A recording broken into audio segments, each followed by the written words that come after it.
Welcome to our YouTube channel Sandra Advanced Education. Okay students, today we are studying subject civics of class 8th and this is the second chapter. Okay, let's start the passage. Why is it important to separate religion from the state? धर्म को राज्य से अलग रखना क्यों महत्वपूर्ण है? As discussed above, the most important aspect of secularism is its separation of religion from the state power. जैसा कि हम पीछे चर्चा कर चुके हैं कि धर्मनिरपेक्षता का सबसे महत्वपूर्ण पहलू है धर्म को राज सत्ता से अलग करना. This important for a country to function democratically. Almost all countries of the world will have more than one religion group living in them. धर्मनिरपेक्षता का संपूर्ण महत्वपूर्ण पहलू है धर्म को राज सत्ता से अलग करना और एक लोकतांत्रिक देश में यह बहुत जरूरी है और दुनिया के तकरीबन सारे देशों में एक से ज्यादा धर्मों के लोग एक साथ रहते हैं. Within the religious group, there will most likely be one group that is in a majority. जाहिर है हर देश में किसी एक धर्म के लोगों की संख्या ज्यादा होगी. If the majority religious group has access to state power, then could quite easily use this power and financial resources discriminate against the persecuted person of the other religion. अगर बहुमत वाले धर्म के लोग राज्य सत्ता में पहुंच जाते हैं तो उनके समूह दूसरे धर्मों के खिलाफ भेदभाव करने और उन्हें परेशान करने के लिए इस सत्ता और राज्य के आर्थिक संसाधनों का इस्तेमाल कर सकता है. This tyranny of majority could result in the discrimination, coercion and at the time even killing the religious minorities. और बहुमत की संख्या निरंकुशता के चलते धार्मिक अल्पसंख्यकों के साथ भेदभाव पूर्ण हो सकता है और उनके साथ जोर जबरदस्ती हो सकती है. The majority could quite easily prevent minority from practicing their religions. यहाँ तक कि कई बार उनकी हत्या भी करा दी जा सकती है और बहुमत चाहे तो अल्पसंख्यकों को उनके धर्म के अनुसार जीने से रोक भी सकता है.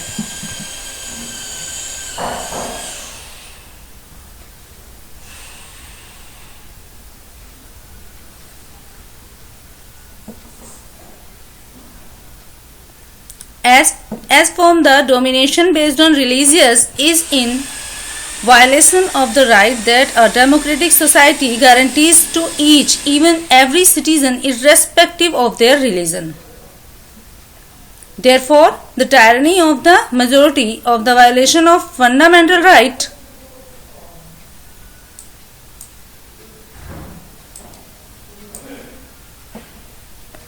that can result in one reason why it is important to separate the state and religion in democratic society.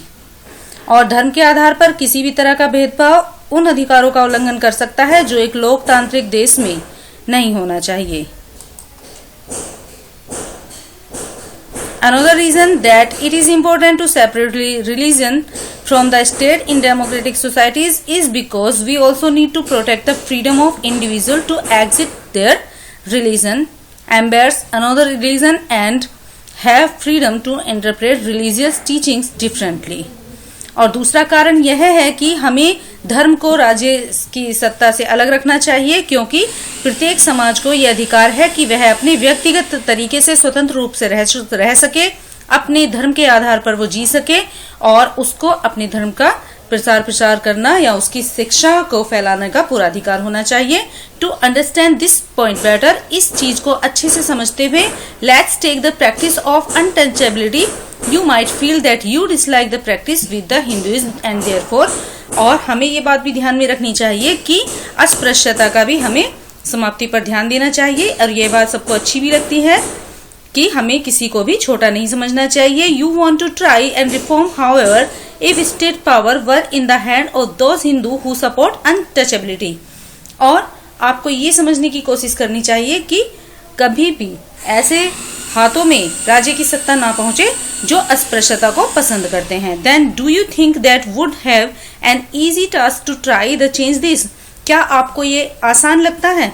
Even if were part of the dominant religious group, you might a lot of resistance from fellow members of community.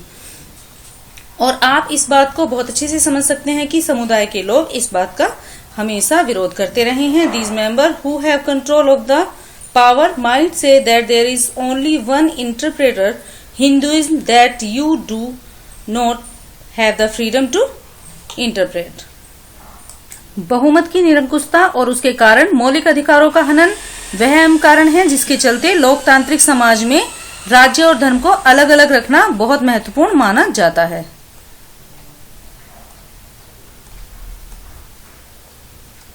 What is Indian secularism? भारतीय धर्मनिरपेक्षता क्या है? The Indian Constitution mandates that the Indian state be secular. According to the Constitution, only a secular state can realize its objective to ensure the following. भारतीय संविधान में कहा गया है कि भारतीय राज्य धर्मनिरपेक्ष रहेगा और हमारे संविधान के अनुसार केवल धर्मनिरपेक्ष राज्य ही अपने उद्देश्य को साकार करते हुए निम्नलिखित बातों का ख्याल रख सकता है। Point first is that one religious community does not dominate another. कोई एक धार्मिक समुदाय किसी दूसरे धार्मिक समुदाय को ना दबाए। That some member do not dominate other member of the same religious community. कुछ लोग अपने ही धर्म के अन्य सदस्यों को न दबाएं। और that the state does not enforce any particular religion nor take away the religious freedom of individual। और राज्य न तो किसी खास धर्म को थोपेगा और न ही लोगों की धार्मिक स्वतंत्रता छीनेगा। The Indian state works in various ways to prevent the above domination. First, it uses strategy of distancing itself from religion। इस तरह के दबदबे को रोकने के लिए भारतीय राज्य कई तरह से काम करता है। पहला तरीका है कि वह खुद को धर्म से दूर रखता है। The Indian state is not ruled by the religious group. और भारतीय राज्य की बागडोर किसी धार्मिक समूह के हाथों में नहीं होगी। And not does it support any religion. और न ही यह किसी धर्म का समर्थन करेगा। In India government space like law courts, public station, government school, offices are not supposed to display और प्रमोट एनी वन रिलीजन। और भारत में कचहरी, थाने, सरकारी विद्यालय और दफ्तर जैसे सरकारी संस्थान किसी खास धर्म को प्रोत्साहन देने या उनका प्रदर्शन करने की अपेक्षा नहीं करेंगे।